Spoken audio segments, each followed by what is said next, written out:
type of climate and soil needed for the cultivation of cotton.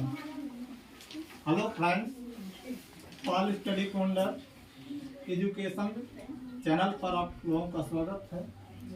आज का topic है हमारा type of climate and soil needed for the cultivation of cotton, अर्थात जो कपास होता है, कपास के लिए कैसी मिट्टी चाहिए और कैसा क्लाइमेट चाहिए, मतलब जलवायु कैसी चाहिए, इन दोनों पर चर्चा होगी, विस्तार से बताया जाएगा।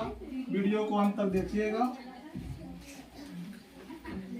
जितनी भी प्रकार की सॉइल की आवश्यकता है और जितने भी प्रकार के जलवायु या मौसम की आवश्यकता है, सबको एक एक करके पूरा विवरण दिया जाएगा। वीडियो को अंत तक ध्यानपूर्वक सुनना है, सारा डाउट क्लियर हो जाएगा। Type of climate and soil needed for the cultivation of cotton. Type, ये पहला वर्ड है टाइप। टाइप मतलब प्रकार, of climate, type of climate मतलब जलवायु का प्रकार, क्लाइमेट का मतलब होता है जलवायु। एंड सॉइल नीडेड, सॉइल मतलब मृदा, कैसी मृदा चाहिए, मिट्टी वहां पर कैसी हो कपास का जिससे अच्छा उत्पादन हो चाहिए, ताकि कपास का उत्पादन बेहतरीन तरीके से हो सके। इसके लिए हमें क्रमशः एक एक पॉइंट समझना है कि जलवायु कैसी होगी और मिट्टी कैसी होगी। तो हमारे इसमें जो है तो जो क्वेश्चन के मैटर में है उसके अनुसार हम समझेंगे। ये बताया गया है कि इसमें काली मिट्टी जो ब्लैक सॉइल है और एलुवियल सॉइल, एलुवियल मतलब कछारी मिट्टी, हिंदी में इसको जलोढ़ मिट्टी भी कहते हैं, ये सबसे ज्यादा जो है तो कपास के उत्पादन के लिए उत्तरदायी होती है। ये हमारे यहाँ महाराष्ट्र में, इंडिया के जो महाराष्ट्र स्टेट है, इसमें इस प्रकार की मिट्टी बहुत ज़्यादा पाई जाती है, इसीलिए कपास का उत्पादन ज़्यादातर महाराष्ट्र में होता है। तो इसमें जो है मिट्टी की जहाँ तक बात हुई तो हमको ब्लैक सॉइल और एलुवियल सॉइल, इसके लिए बहुत अच्छी गुणवत्तापूर्ण मिट्टी होती है। और जलवायु की जहाँ तक बात है तो इसको क्या चाहिए, हाई टेम्परेचर चाहिए, सनशाइन चाहिए, मतलब सूर्य जो है क्लियर दिखे, ऐसा ना रहे कि सूर्य जो है तो बादलों से ढका हुआ रहे, मौसम में कोहरा रहे, तो इसका उत्पादन अच्छा नहीं होगा। इसके लिए कैसा मौसम चाहिए, खुला मौसम चाहिए और तेज धूप चाहिए। और सबसे इसमें जो है तो समस्या आती है, लो टेम्परेचर नहीं होना चाहिए। जो लो टेम्परेचर अगर हो जाता है तो इसमें क्या हो जाता है, तुषार, तुषार इसको हिंदी में हम अपने यहाँ लोकल भाषा में पाला भी कहते हैं। ठंडियों में जो है तो जैसे अपने यहाँ अरहर का पौधा या सब्जियों में, आलू वगैरह में क्या होता है कि टेम्परेचर कम होने पर ये तुषार का प्रभाव हो जाता है और ये फसलें सूख जाती हैं। उसका गहरा प्रभाव कपास की खेती पर भी होता है। तो ऐसी जलवायु जहाँ पर टेम्परेचर बहुत लो हो जाता है, कपास के लिए बिल्कुल भी अनुकूल नहीं है। इसलिए ऐसा एरिया जहाँ पर कि कपास उत्पादन होता है वहाँ पर लो टेम्परेचर नहीं होना चाहिए। कैसा होना चाहिए, हाई टेम्परेचर होना चाहिए। कॉटन इज एक कैश क्रॉप, इसमें थोड़ा सा लिखते हैं इसके बारे में। Cotton is a cash crop, cash crop इसका मतलब है कि कॉटन जो है एक नकदी फसल है। कैसी फसल है, नकदी। इसको जो है तो हम उत्पादन के बाद सीधे मार्केट में बेचते हैं और हमको कैश प्राप्त होता है। और इसके बाद ये जो है तो कैसे उत्पादन इसका होता है, कितने दिन में होता है, इसको बताएंगे। और कैसा टेम्परेचर इसको चाहिए, तो इट रिक्वायर्स, सेकंड पॉइंट है, it requires, it requires high temperature, high temperature मतलब इसको जो है तो क्या चाहिए, उच्च तापमान चाहिए। कैसा तापमान चाहिए, उच्च तापमान। निम्न तापमान पर इसकी फसल अच्छी नहीं उगती है, मतलब ठंड एरिया नहीं होना चाहिए, गर्म चाहिए। फिर अगला पॉइंट है इसके लिए,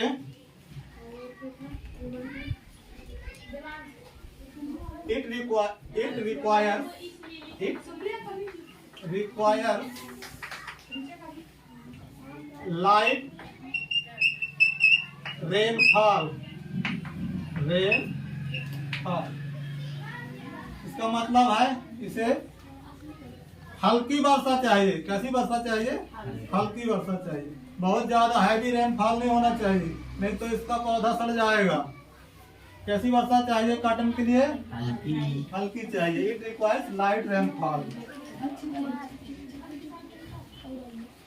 और इसको कितने दिन लगभग तैयार होने में लगते हैं, अगला पॉइंट इसका है,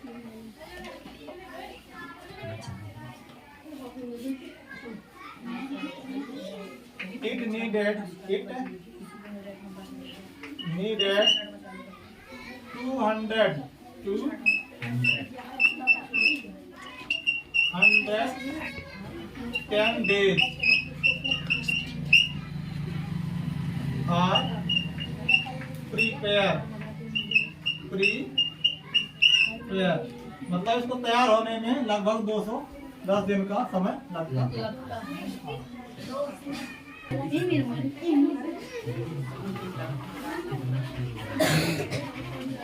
पॉइंट नंबर 5 है, it grows best in black and alluvial soil.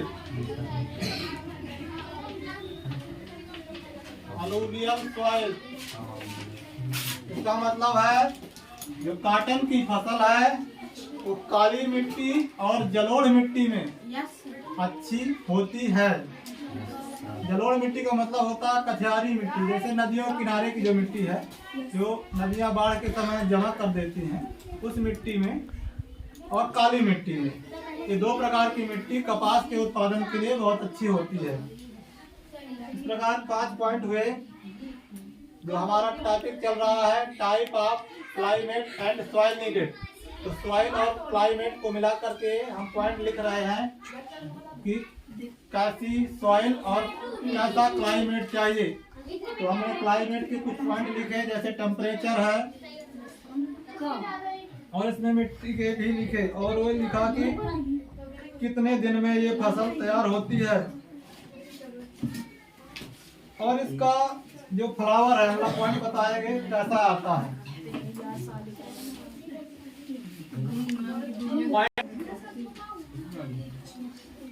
Its flower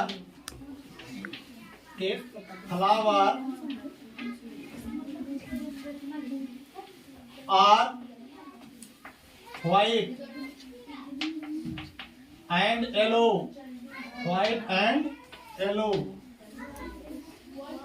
मतलब इसके फूल जो है तो सफेद और पीले होते हैं। कैसे होते हैं, सफेद और पीले।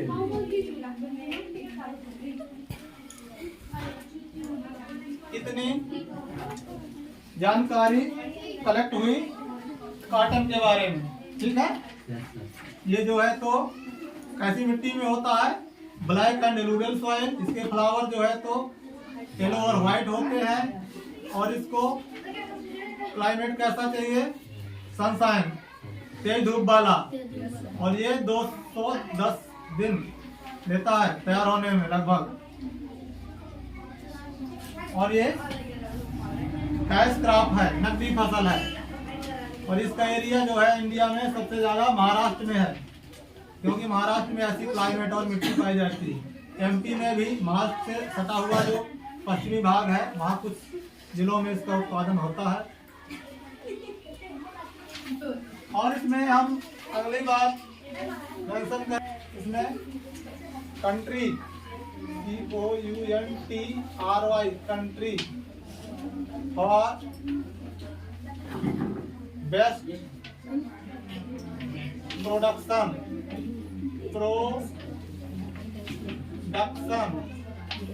Of cotton. मतलब कौन कौन से देश कॉटन उत्पादन में इम्पोर्टेंट है। जिनमें फर्स्ट नंबर में है चाइना, फर्स्ट नंबर में चाइना, फिर है यूएसए मतलब यूनाइटेड स्टेट ऑफ अमेरिका, फिर इंडिया भी है, इंडिया तीसरे नंबर में है, इंडिया, पाकिस्तान भी है,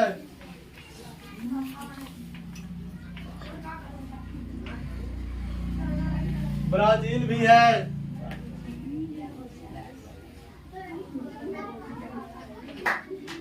ब्राजील एंड इजिप्ट और इजिप्ट।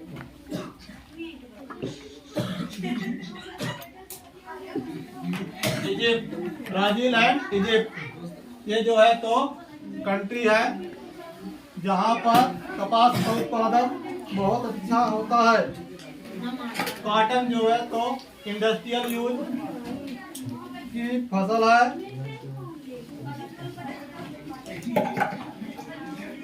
तो it is an important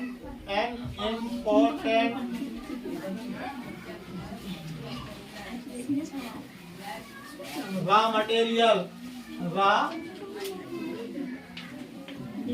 material for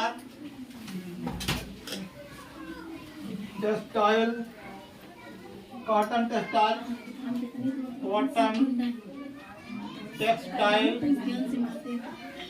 industry।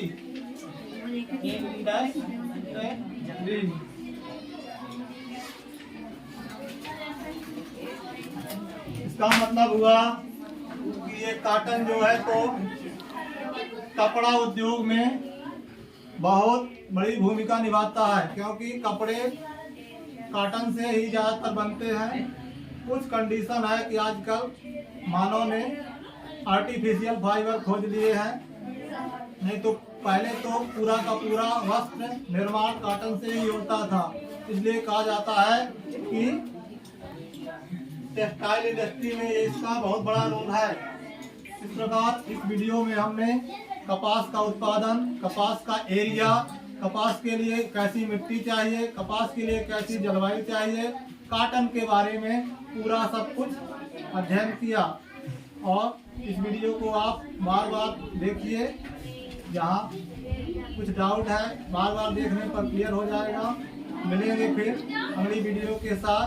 इस वीडियो को आप अगर अच्छी लगे तो शेयर करें, और जो पहली बार आए हों कृपया चैनल को सब्सक्राइब करें।